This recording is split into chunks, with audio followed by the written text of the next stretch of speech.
Je suis en banlieue parisienne, banlieue ouest, dans les locaux de l'IFRES. Alors bien sûr, il faut monter quelques marches pour s'élever, c'est logique, mais on accède tout de suite au bureau de l'IFRES car je vais avec joie et bonheur rencontrer Catherine Kosmala. Catherine Kosmala qui va nous parler de son deuxième livre. Espérons qu'il y a du monde. Il y a du monde. Bonjour Je Yann. m'inquiétais, je me disais, il n'y a personne, ça se coupe. Je t'entends. Bonjour, où suis-je? À l'IFRES. Ah, je suis encore de ce monde, donc. C'est ça, c'est ça. Bienvenue à l'IFRES. Ah, mais c'est sympa comme tout, dites donc, oh là là. Ah oui, là, nous avons donc la salle où nous accueillons les personnes qui viennent participer à nos expériences ou à notre rencontre. Donc là, c'est un petit coin café, repos, discussion fraternelle, on va dire. D'accord. Voilà. Là, je t'invite à entrer dans la salle qui est l'administration, puisque l'IFRES est une association de loi 1901. Il y a donc la gestion des finances, la gestion des adhérents. Et là, je t'emmène vers... Bien, je t'emmène, t'as un côté France Gall, tu sais. On a déjà dit. Donc là, je t'emmène à l'atelier de l'IFRES. Ah oui, oh là là. Donc tu as de ce côté-ci tout ce qui est un petit peu l'archive, le musée de l'IFRES avec les anciens appareils. Voilà.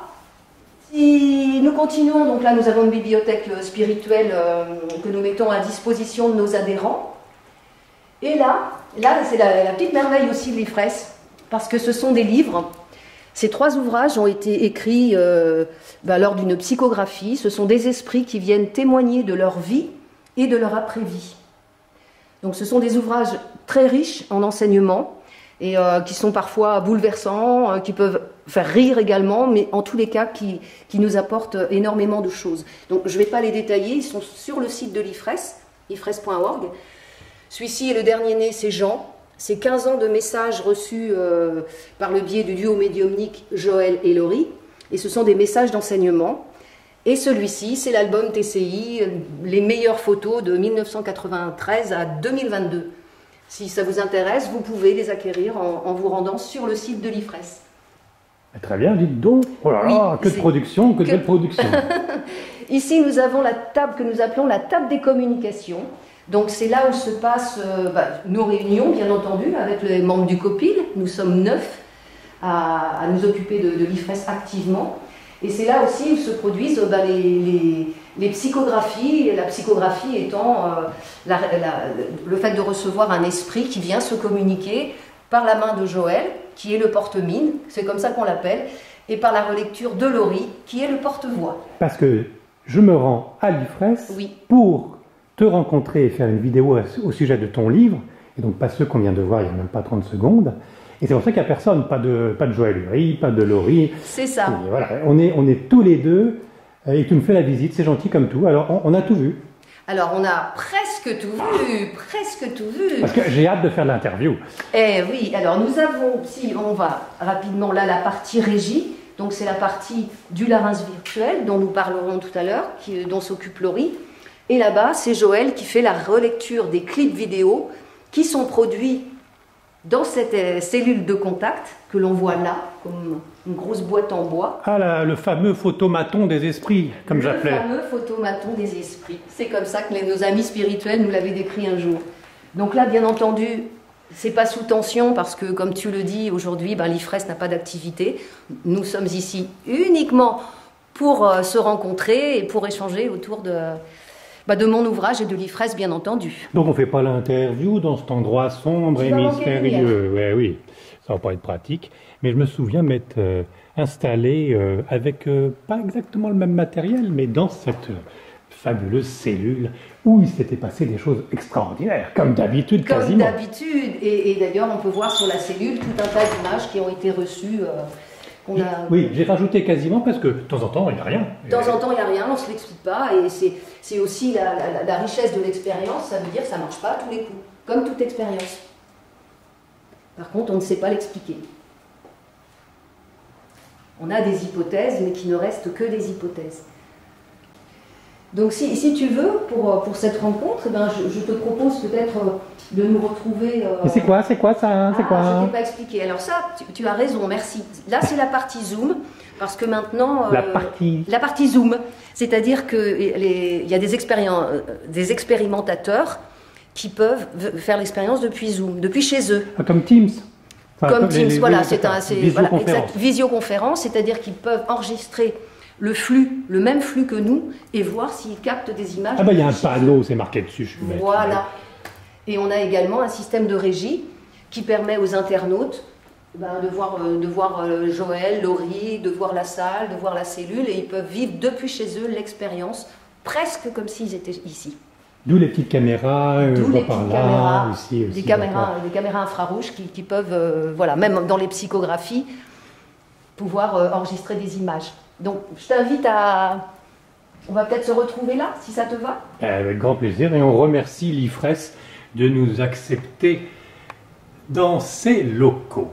Alors, Catherine Kosmala, à l'écoute des esprits aux éditions Le Lotus et l'éléphant, communiqué avec le monde invisible, est sorti dernièrement. Et alors là, tu fais toutes les télés, les radios, les sites internet, c'est fou ça? Ouais, c'est vrai que j'ai le bonheur d'être invitée et qu'on me donne la parole en fait pour parler un petit peu de ce livre en toute humilité, en toute simplicité. Hein. Il ne s'agit pas pour moi d'imaginer un best-seller, c'est juste des espaces de parole.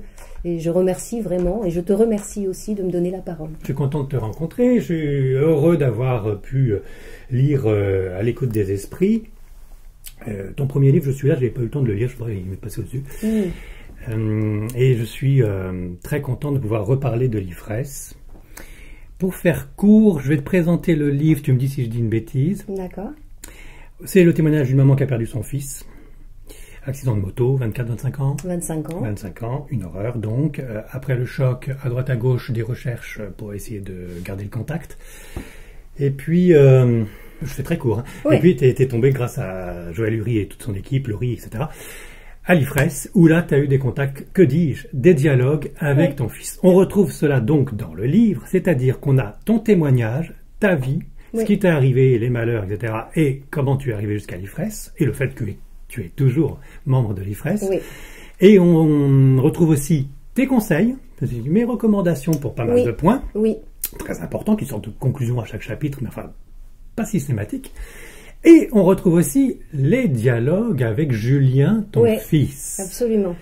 Les dialogues qui se font en deux parties, c'est-à-dire contact, apparition, si je puis dire, de Julien par image d'ordinateur, et donc la cellule de l'IFRES, très mystérieuse, mais néanmoins qui fonctionne, qui permet donc de voir des mots, des visages, des symboles. Et des symboles. Et qu'on retrouve dans le livre d'ailleurs, hein, il y a quelques petits extraits qui démontrent que Julien est de l'autre côté et qui se manifeste. Et puis ensuite, une discussion plus approfondie, c'est pas vraiment dit, mais enfin on comprend, à travers Joël Uri, le médium, qui là est en psychographie et incorporé par ton fils et donne des réponses à tes questions orales. Voilà, absolument, et soutenu donc par le binôme, par Laurie, qui retire les feuilles sinon et relit, fait la relecture, parce qu'elle est connectée aux mêmes esprits, donc à Julien en même temps, et ça permet de faire la relecture. Et moi je réponds, et Julien répond, et c'est effectivement une conversation comme toi et moi là. C'est fou. Ouais. Alors, bon, il y en a 2-3 qui vont dire oui, c'est ça, et puis le Père Noël il passe le 25 décembre. Sauf que moi je connais l'IFRES depuis très longtemps, et je sais qu'ils ne cherchent pas d'argent. Je sais qu'ils sont honnêtes, voire trop honnêtes, parce qu'on les connaît pas vraiment. Ils très cherchent pas. Donc je sais que c'est pas des billevesées et des bêtises pour essayer de récupérer des clics sur Internet ou ailleurs. Non. Et donc c'est même pas la peine de se poser la question oui, mais enfin est-ce que vous ne faites pas avoir, est-ce qu'il n'y a pas des charlatans dans l'histoire? C'est pas la peine. Ils sont honnêtes, ces gars-là, ils sont honnêtes. C'est ça, et je fais la différence puisque j'ai rencontré sur mon parcours avant l'IFRES des écueils dans lesquels je suis tombée, effectivement, d'où les recommandations que je propose dans mon ouvrage. Voilà, le choix des médiums. Oui, la reconnaissance absolue de son défunt, et puis la teneur des messages aussi, qui doit avoir un sens avec notre vie et notre histoire. Si c'est pour nous dire « il va bien, il est bien, pleurez pas », voilà. C'est un peu bateau. Voilà. Ça peut passer même s'il n'y a pas de contact. Exactement, et il n'y a pas de signe Ça t'est arrivé plus d'une fois? Ça m'est arrivé plus d'une fois. On ne donnera pas les noms. Absolument pas, jusqu'à des trucs qu'on m'a dit en me disant vous comprendrez plus tard, et ça fait 9 ans et je comprends toujours pas. Oui, c'est des trucs, c'est des petits trucs habituels, ça. C'est ça, c'est ça. Hop, un porte-clés rouge, un porte-clés... Ah, ça vous dit quelque chose, le porte-clés rouge? Non, non. Ah, dans la salle, dans les 200 personnes, ça vous dit quelque chose, Oui. un porte-clés rouge? Ah, non plus. Ben, notez, ça va sûrement... Ça va arriver. Ça va arriver pour quelqu'un d'entre vous, oui. Bon. Tiens, puisque je suis en train de faire du mauvais esprit, Oui. pourtant les esprits sont Ah, parmi là, nous, oui, hein. là. Bon, puisque je fais du mauvais esprit, je dois avouer qu'à la lecture à l'écoute des esprits, sachant l'honnêteté, l'intégrité de l'IFRES et de tous ses membres, je ne pouvais pas m'empêcher de dire ouais, c'est ça, ouais. Et répondant si bien que ça, Julien, bah tiens, est-ce qu'elle n'est pas en train de se créer un petit ami imaginaire? Mais ce n'est pas possible. C'est souvent ce que je cherche à trouver comme autre explication que l'extraordinaire. Mais là, ce n'est pas possible parce qu'il y a des preuves. Je suis désolé, c'est des preuves. T'as beau dire que c'est pas des preuves, Oui, c'est difficile. des preuves. Oui, T'as beau c'est dire ça. que tu ne détiens pas la vérité, c'est la vérité ce que tu as écrit. Je suis étonné d'ailleurs que tu ne dises pas Non, que c'est la vérité. Non, parce que je pense que chaque personne qui a des contacts comme ça avec son défunt ou avec le monde invisible, il va obtenir une autre chose, une autre interprétation aussi. Donc ça peut pas être la vérité. C'est l'ensemble de tous les contacts que chacun reçoit, quand c'est fait avec un bon état d'esprit et une bonne moralité, qui sont la vérité. Ça peut pas être que le mien. Mais ton témoignage, c'est pas un roman. Non. Bon, c'est pas du non. c'est pas de la pataphysique, c'est pas du Boris Jean qui dit voilà, cette histoire existe parce Non. que je l'ai inventée. Non, du tout. Bon, donc je c'est n'ai quand même... touché à aucun des mots qui ont été Il y écrits a des par preuves, il y a Julien. des photos. Oui. Il y a l'IFRES, ça existe. Oui. C'est pas une création comme ça pour faire joli. Là, je te rejoins. Donc, effectivement. on est dans la vérité. De Et ce point même de vue-là, Laurie dit, oh là là, méfiez-vous, les informations des esprits, faut pas en tirer, enfin, j'extrapole, mais enfin, faut pas en tirer une vérité. Oui. La vérité est dans la conscience de chacun. Oui. Chacun fait sa tambouille. Mais enfin, il y a quand même une grande vérité avec un grand V quand même, Catherine. La grande vérité, ce serait de dire on peut communiquer avec le monde invisible. Ça, c'est la grande vérité. Après, le contenu, voilà, là, c'est propre à chacun, c'est propre à notre interprétation. Il faut savoir aussi que le contact avec un médium passe au tamis de son psychisme. Donc, il est aussi teinté de l'état d'esprit du médium. Donc, il est forcément pas pur et exact. Donc, c'est pour ça qu'on peut pas dire non plus c'est une vérité. Parce que forcément, elle est teintée de l'état d'esprit du médium. Bon, c'était pas à la relecture de ton écriture de ce livre, quelqu'un qui supervise et qui dit oh là là, méfiez-vous, vous engagez pas de trop, il peut y avoir des procès, les avocats disent non, parce que plus d'une fois dans les éditions Lotus et l'éléphant, c'est oh là là, je vous dis ça, mais c'est pas la vérité. Alors, au bout d'un moment, c'est la peine quoi, de la le dire, quoi. vérité Oui, d'ailleurs, bravo. Ça a été supervisé par la grande Stéphanie Honoré. Oui, absolument. Absolument, on a bossé ensemble, c'est une femme extraordinaire, de générosité et de bienveillance, et c'est vrai que je la remercie, merci de me donner cette opportunité. Qu'on salue. Qu'on salue. Et à qui on dit que faudrait peut-être relire un peu plus le livre attentivement, parce qu'il y a quelques petites coquilles quand même. Ah mince. Donc nous avons, page 25, Alain-Joseph Belec, au lieu de Belec. Ah. Bon, il y avait Kardec juste après, donc je sais pas qui l'a écrit, mais enfin bon. Page 59, il nous manque un S aussi. D'accord. Donc voilà, c'est et c'est ET, alors EST aurait été mieux c'est venu bien dans de la signaler. phrase. Oui, pour la prochaine réédition. C'est ça. Et puis bon, 141 aussi. Et alors, pendant un dialogue que tu retranscris avec ton fils, oui. Il y a, grâce au larynx virtuel, oui. parce qu'en plus de la cellule où on voit les photos, etc., il y a aussi le son maintenant qui est en... C'est ça, c'est depuis 1 an et demi, on a fabriqué cette espèce de machine qui permet, par le biais de pression atmosphérique, par des capteurs. C'est des capteurs de pression atmosphérique qui sont animés, sur lesquels agissent les entités. Comment, on ne sait pas, mais en tous les cas, on arrive à avoir des interactions intelligibles. Et alors, tu as eu des dialogue avec Julien, ton fils défunt de l'autre côté, et qui justement arrivait par pression atmosphérique, ou je ne sais comment autrement, en tout cas à faire une impulsion pour qu'on entende oui. Oui. Et c'est oui. C'est oui. Tu as retranscrit oui. Oui, j'ai retranscrit, oui, parce que en fait, tous ces capteurs de pression atmosphérique sont reliés à un ordinateur, à des phonèmes et à une voix synthétique, féminine, que Julien n'est pas très heureux de ça, mais bon, c'est une voix féminine, tant pis. J'avais demandé masculine, on n'a pas pu. Et donc, c'est le capteur, oui. Pourquoi page 142, quand tu refais la transcription de cette communication avec Julien, il y a marqué « où ».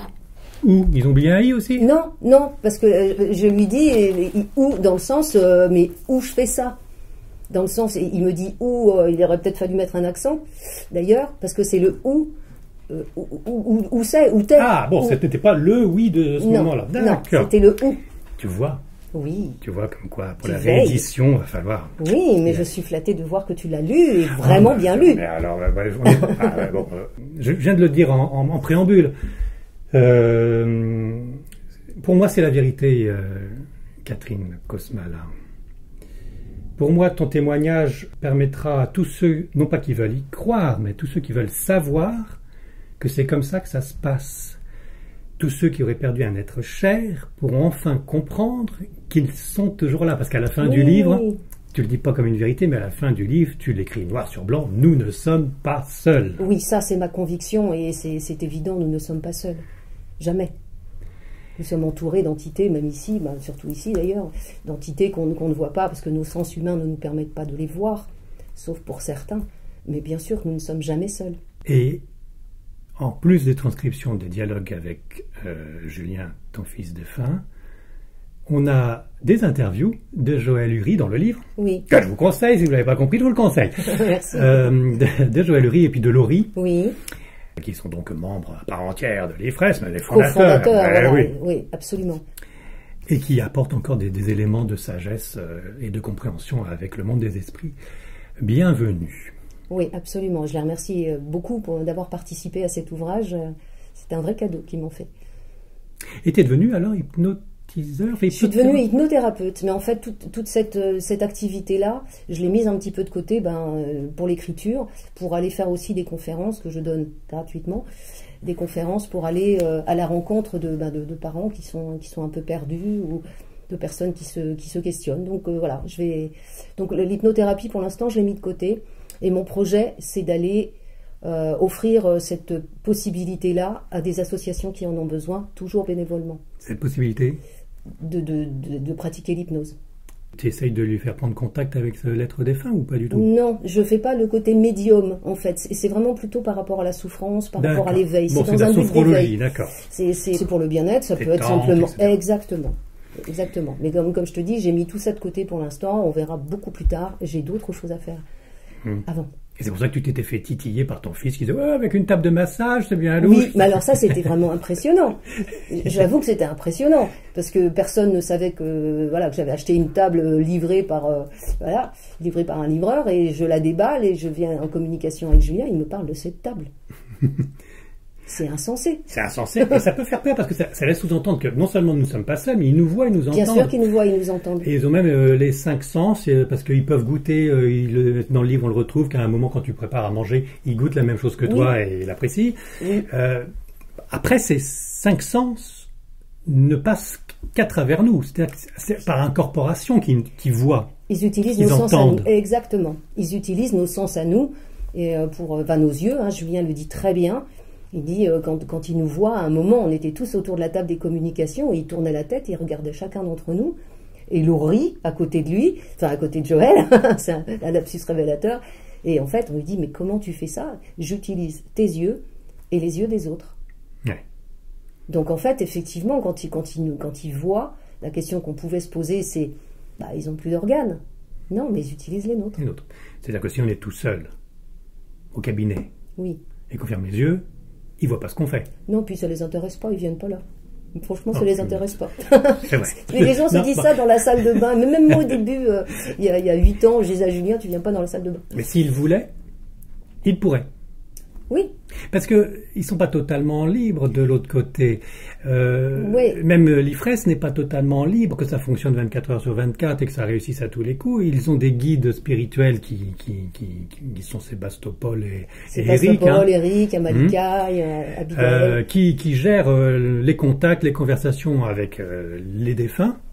Et qui coupe quand il va l'en couper parce qu'il ne faut pas qu'il s'énerve de trop, Julien, par exemple. C'est ça. Et donc il y a une certaine autorité de l'autre côté qui laisserait sous-entendre que si j'étais mort et que je voudrais continuer de voir ma femme dans sa salle de bain, je ne pourrais pas. Alors, je suis pas sûre de ça. En tous les cas, ce que je peux dire, c'est qu'il nous parle du bon droit. Alors, plus qu'une autorité qui semble mettre une hiérarchie, ça c'est pour nous très humain, hein, la hiérarchie.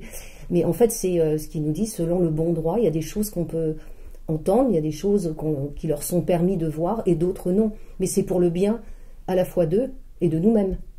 Il y a des choses, il y a Julien, effectivement, à un moment où il incorpore Joël et il s'énerve et voilà, les guides coupent la communication parce que il aurait été trop loin dans l'incorporation. Et en fait, quand il incorpore le médium comme ça, il ressent la biologie et il ressent des besoins humains, que ce soit la faim, la soif. Donc, il coupe selon le bon droit. Et même, les guides nous disent souvent qu'ils nous disent les choses qu'on est en capacité de comprendre. Oui, on est un peu bête, on est humain. Hein. Donc, on est imparfait. Puis Joël, ça le fatigue aussi. Le médium est... Le médium, mais en fait, c'est vrai que c'est l'osmose du groupe, c'est qu'on a découvert, on a remarqué ça, en fait, c'est que Joël, effectivement, ça lui demande beaucoup d'énergie. Julien dit parfois qu'il manque de glucose, donc il est obligé de s'arrêter. Mais en fait, nous tous autour de la table, nous partageons notre énergie aussi avec Joël. C'est-à-dire que si le groupe est fatigué, épuisé ou pas dans une bonne disposition, il est possible que la psychographie se passe moins bien. Ah, c'est pour ça ces sacs de poudre blanche où il y a marqué cocaïne là dans les locaux de l'IFRES, on voit pas la caméra. On va avoir des problèmes, Yann. Non, ben voilà, faut être tous. Voilà, faut qu'on soit vraiment, et c'est l'ensemble des énergies qui font. Moi, je suis entouré de mauvais esprits. Je suis désolé. J'ai honte. Ceci dit, vous tenez pas par la main comme dans le spiritisme. Non, mon Dieu, là, tout ce qui est bougie, tout ce qui est encens, les esprits se contrefichent de ça. Ça, on en est vraiment intimement persuadé. Ce qui est important, c'est le recueillement, et encore, c'est un mot, il faut faire attention à ce mot-là. En tous les cas, c'est la concentration, c'est faire une élévation de pensée. Ah, une élévation, j'aime bien. Oui. Voilà, c'est une élévation de pensée, et c'est tout. Mais les bougies, les encens, tous ces protocoles-là. Le décorum, non. Non, ça c'est bon, c'est la personne qui a besoin de ça, c'est l'être humain qui a besoin de ça. Mais les esprits, ils se communiquent tous les jours, tout le temps, ils sont omniprésents. Avec toutes les personnes qui t'ont posé des questions sur ce livre et sur le précédent, je suis là, tu as remarqué quelque chose de particulier de la part de tes intervieweurs? Oui, je dirais, il y a ceux qui ont effectivement fait un chemin d'éveil. Et là, l'échange est différent qu'avec une personne qui découvre, qui ne connaît pas. Donc, c'est plus difficile, effectivement, d'échanger avec quelqu'un qui n'a pas forcément la connaissance de tout ça. Et donc, on reste sur la base. Et la fiche de lecture qu'un assistant aurait fait. Voilà, c'est difficile d'approfondir plus. Donc, on reste effectivement sur des communications. Enfin, c'est beaucoup moins approfondi, effectivement. Et depuis que tu parles donc de ces deux livres et de ton témoignage, il y a une question qu'on t'a jamais posée, dont tu te demandes pourquoi diable, ou pourquoi bon Dieu, on ne te l'a pas encore posée? Alors, c'est vrai que sur la transcommunication, par exemple, comme peu de gens sont au fait de ça, la TC. Voilà, et encore nos amis spirituels, ce sont les esprits qui travaillent depuis plus de 30 ans avec l'IFRES, nous ont parlé plus de transtechnique. C'est plus court. Ça veut bien dire ce que ça veut, la transcendance par la technique. Oui, alors je ne ferai pas la blague du transsexuel technique. D'accord. Non, voilà, je ne le fais. Je ne l'ai pas fait. Non, je ne l'ai pas entendu. Mais c'est la transcendance par la technique. Ce qui laisse, c'est intéressant comme mot, parce que ça laisse à la fois la spiritualité, qui n'est pas en désaccord avec la science. C'est juste qu'aujourd'hui... Avec la technologie en tout cas. Avec la technologie en tous les cas. Et ça laisse supposer que ces deux mondes ne sont pas incompatibles. Bon, ça veut dire que personne n'a trop approfondi là-dessus dans tes interviews? La transcommunication, non. Ça les dépasse? C'est surtout les résultats, effectivement, qui sont intéressants. C'est surtout... mais on n'approfondit pas trop. Les dernières interviews que j'ai faites, pas trop. Et en général, on n'a pas trop le temps d'en parler, en fait. Et il y a aussi les communications où on se demande, mais c'est dans le livre peut-être que c'est suffisant, on se demande pas trop comment ça se passe, qu'est-ce qu'on ressent? Qu'est-ce qu'on ressent quand d'un seul coup, on se retrouve en face de son défunt, de son enfant, dans mon cas, qu'est-ce qui se passe en soi? Tu l'as marqué un petit peu quand même, hein, oui. que ça t'apporte un réconfort incroyable, de l'amour de nouveau, et aussi, a posteriori, une certaine sagesse.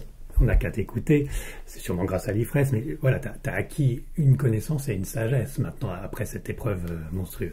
Et continue. Oui, continue. oui. C'est cette partie transcendantale, peut-être, qu'on n'aborde pas beaucoup. C'est très impressionnant de voir les images, de voir les communications et tout ça, mais dans le message aussi que j'ai envie de passer, c'est qu'au-delà de tout ça, ce chemin, effectivement par l'IFRES et par d'autres, parce que j'ai quand même baroudé beaucoup, j'ai vu beaucoup de conférences, j'ai beaucoup lu, j'ai rencontré beaucoup de monde, parce que je voulais me faire une idée voilà, un peu plus grande, peut-être, si c'est possible. Et c'est le côté transcendantal, c'est-à-dire qu'aujourd'hui, moi Julien est parti, ça fait 9 ans, c'était hier, et aujourd'hui je n'ai absolument plus aucune souffrance. C'est un mot qui ne fait plus partie de mon vocabulaire, et c'est ce côté-là qu'on n'aborde pas beaucoup, la mort, l'après-vie, c'est-à-dire qu'on ne va pas tellement profondément dans ces sujets-là. On reste effectivement sur les contacts qui sont extraordinaires, qui peuvent faire du buzz, qui peuvent... Mais qu'est-ce que ça apporte? Qu'est-ce qu'on ressent? Et comment on chemine avec ça? Et le cheminement, en fait, en tous les cas dans mon cas, et chaque cas est un cas, mon cheminement, c'est qu'à aujourd'hui, mon cœur bat toujours à l'unisson avec celui de mon fils, comme s'il était toujours dans ce monde. Chaque cas est un cas. Ça tombe bien parce qu'on parle du Pérou dans le livre. Oui, oui. Les oui. Incas, c'est vrai. Oh là. Mais c'est vrai que j'ai oublié de dire que dans la deuxième partie, la troisième partie du livre, il y a des infos supplémentaires sur l'au-delà, sur les différents mondes, sur la façon de se promener qu'ont les défunts à travers des arbres tubes que te donne Julien comme info. Et parce que tu retranscris les conversations, comme on l'a déjà dit. Exactement telles qu'elles sont reçues. Hein, oui. Et alors c'est étonnant, donc il y a 36 000 mondes, il suffit d'y penser. Il y est, bon ça on retrouve ça avec Chico Ravière, avec plein d'autres écrivains ou médiums, mais il a précisé qu'il partait avec plein de gens au Pérou, enfin de morts, hein, avec plein de gens de l'autre côté, au Pérou, parce que c'était un passage. Oui. C'est pour ça que quand tu m'as dit chaque cas est un cas, d'un seul coup je suis passé directement sur le Pérou, parce que mais, on n'en sait pas plus. Hein. Non, et c'était extraordinaire aussi ce moment-là, parce que faut savoir que quand j'ai des contacts avec Julien, on est toujours à presque une dizaine de personnes autour de la table, parce que pour moi aussi c'était important que ce soit comme une expérience. C'est pas la petite maman voilà, qui est en communication avec son fils, c'est dans un cadre expérimental aussi, où il y a énormément de personnes qui peuvent attester de ce qui se passe. Ça, c'est pour la petite parenthèse, c'était important pour moi. Et c'est vrai qu'à un moment, Julien me dit, tiens, j'ai été au Pérou. On est tous restés bouche bée et je lui dis mais comment tu fais pour voyager au Pérou? Et là le médium se retombe endormi dans son fauteuil, le stylo retombe, 30 secondes après le stylo, alors moi je croyais que la communication était coupée, et Julien reprend le stylo et dit comme ça. Voilà, mais il n'explique pas qu'est-ce que c'est que cette porte, où ça envoie, etc. Apparemment il y a d'autres mondes, il y a d'autres formes de vie. C'est ça, et en fait il explique que c'est comme des synapses, que c'est comme des gros tuyaux. Des tuyaux dans lesquels qui leur permettent de voyager, comme des vortex, on pourrait dire, peut-être.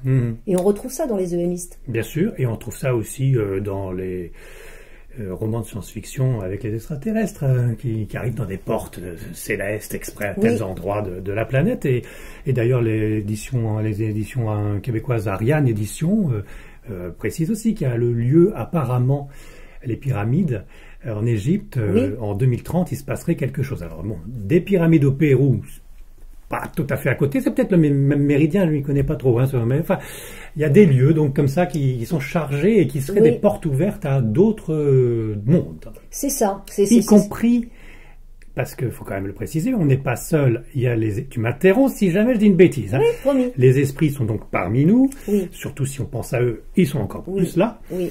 Et y compris ils vivent sur notre planète. Enfin, ils vivent. Ils sont toujours sur notre planète. Mais ils vivent, c'est le bon mot. Ils se promènent. Ils sont vivants. Voilà, ils prennent le métro. Enfin, ils sont partout. Ils sont partout. Ils continuent de bénéficier de la planète Terre. Et des autres mondes, parce que justement, ça marche mieux avec les arbres bizarres en tube de verre, ou je sais pas, très bizarre. Il les a décrits un tout petit peu, des grands arbres. C'est des oui, c'est ça. Ouais, oui. Il a du mal, lui, à expliquer avec des mots terriens, en fait. Puisque eux, comme ils ne sont que par la pensée. Donc parfois, on peut avoir des pensées, comme les EMistes ont du mal à exprimer ce qu'ils ont vécu. Et là, c'est pareil. Donc il faut trouver des mots humains. Donc ils trouvent par analogie. Oui, alors ça peut toujours botter en touche comme ça, de dire oh là là, on ne peut pas vous expliquer parce que c'est trop compliqué, vous ne pouvez pas comprendre. Mais certains médiums jouent là-dessus. Hein. Oui, mais non, mais là, je comprends. Enfin, encore une fois, ils sont honnêtes, donc il n'y a pas à s'inquiéter. Et puis, on peut transposer avec une interview que j'ai fait dernièrement avec Michael de la radio du Lotus, qui est aveugle de naissance et qui, par de fait, ne peut pas expliquer la couleur. Exactement. Voilà, donc là, c'est pareil, c'est d'autres mondes. Oui, c'est ça. Et c'est toute la difficulté d'expliquer toutes ces choses-là. Il faut que ça passe, il faut que ce soit rationnel pour nous, et pour lui, c'est irrationnel. C'est comme lorsque Julien parle de l'amour, quand il voit son bilan de vie et que bon, il considère qu'il n'a pas assez aimé, qu'il n'a pas été honnête avec ses petites copines. Et quand on lui dit, c'est Laurie même qui lui dit, mais Julien, c'est quoi l'amour, c'est quoi aimer? Il répond, ici, pardon pour le mot, c'est à chier. Et là-bas, c'est un paysage. Faut conceptualiser. L'amour est un paysage. Et tout de suite, on voit un beau paysage. C'est ça. Mais pour nous qui sommes rationnels, il faudrait qu'on nous dise aimer, c'est parce que... bon, je vais quand même défendre Julien. À 25 ans, on ne peut pas non plus s'engager à 100% pour un amour pur et sincère avec des petites jeunes filles. Mea culpa. Je comprends qu'il n'ait pas eu le temps de connaître le grand amour, mais je comprends aussi que là où il est maintenant, il est mieux, il est 1000 fois mieux que ce qu'il était sur Terre, et que donc ce grand amour terrestre, s'il ne l'a pas vécu, c'est pas un drame total. Cependant, dans son bilan de vie, je suis en train de m'attacher, dans son bilan de vie, il le ressort comme un manque de ne pas avoir assez aimé. C'est ça. Et tu l'as marqué, le bilan de vie se fait comme un examen de conscience. Comme un film que l'on repasse à 360 degrés, et on fait un examen de conscience à ce moment-là. On se juge soi-même, et on n'est pas jugé par les autres, mais ça on le retrouve aussi dans tous les livres. Mais c'est tellement important de le dire, de tous ces gens qui ont peur de... Et quand j'ai lu ça de nouveau, ayant fait dernièrement une petite visite à Ars-sur-Formant, là où il y avait le curé d'Ars, qui confessait à tout va, oui, tu dis que, excusez-moi, la religion catholique, avec la confession qui demande, avant d'aller voir le curé pour se confesser, de faire un examen de conscience, c'est pas si mal comme idée. Et si on le fait avec foi et cœur, avant de demander par un médium, par un curé interposé, le pardon de Dieu, c'est bien de le faire de son vivant, plutôt que de l'autre côté. Ce qui est super important, et ça les esprits l'ont dit, notamment avec le départ de mon frère, et ça nous a vraiment interpellés. Ce qui est primordial, c'est presque l'essentiel de notre vie, c'est de se préparer à partir. C'est-à-dire que si on n'est pas prêt à partir, et Julien l'a vécu, on le lit surtout dans mon premier ouvrage, Julien, il était perdu. Ah oui. Parce que la mort n'existe pas. Surtout quand c'est brutal. Oui, donc lui, il n'avait aucune connaissance de ça, moi non plus d'ailleurs à l'époque, et s'est retrouvé vivant en étant mort, et il ne comprenait pas du tout ce qui se passait. Et ça a été une période de trouble assez longue pour lui. Par contre, mon frère, qui lui était tétraplégique dans son lit suite à une sclérose en plaques, il avait connaissance, il avait parlé avec Julien, il avait fait de la transcommunication depuis son lit médicalisé via Zoom, via une visioconférence. Et quand il est parti, instantanément, il s'est retrouvé à côté de Julien. Bon, alors ça remonte le moral de savoir que quand on meurt suite à une longue maladie, au moins on a le temps de se préparer pour l'autre côté. Ou pas. Mais enfin, j'écoute ce que tu dis. C'est-à-dire que là, au moins, on a le temps de réfléchir, sachant que on est un peu mal parti, si jamais on n'est pas loin de la phase terminale, et que aussi, il faudrait peut-être arrêter de prendre la moto pour circuler. Non, c'est pas. Surtout en l'occurrence, là, cet accident a été provoqué. Oui, mais enfin bon, quand on a un accident en moto, c'est quand même plus problématique qu'en voiture.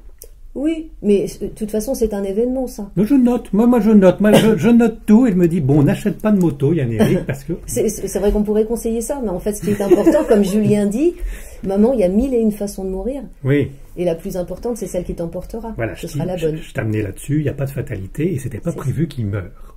Non, quoi qu'il a l'air de dire quand même qu'il savait qu'il allait mourir. Mais les circonstances ne sont pas écrites. Eh oui. Voilà. Néanmoins, tout est écrit. Disons qu'on sait pourquoi on vient sur Terre, puisqu'on sait pourquoi est-ce qu'on vient y faire, est-ce qu'on vient travailler. Après, ça dépend de nous aussi. Hein. C'est comme, j'avais un ami qui disait, c'est comme la boîte d'allumettes. On a une boîte d'allumettes d'énergie, si on les grille une par une, on va durer longtemps. 10 par 10, ça va durer beaucoup moins longtemps.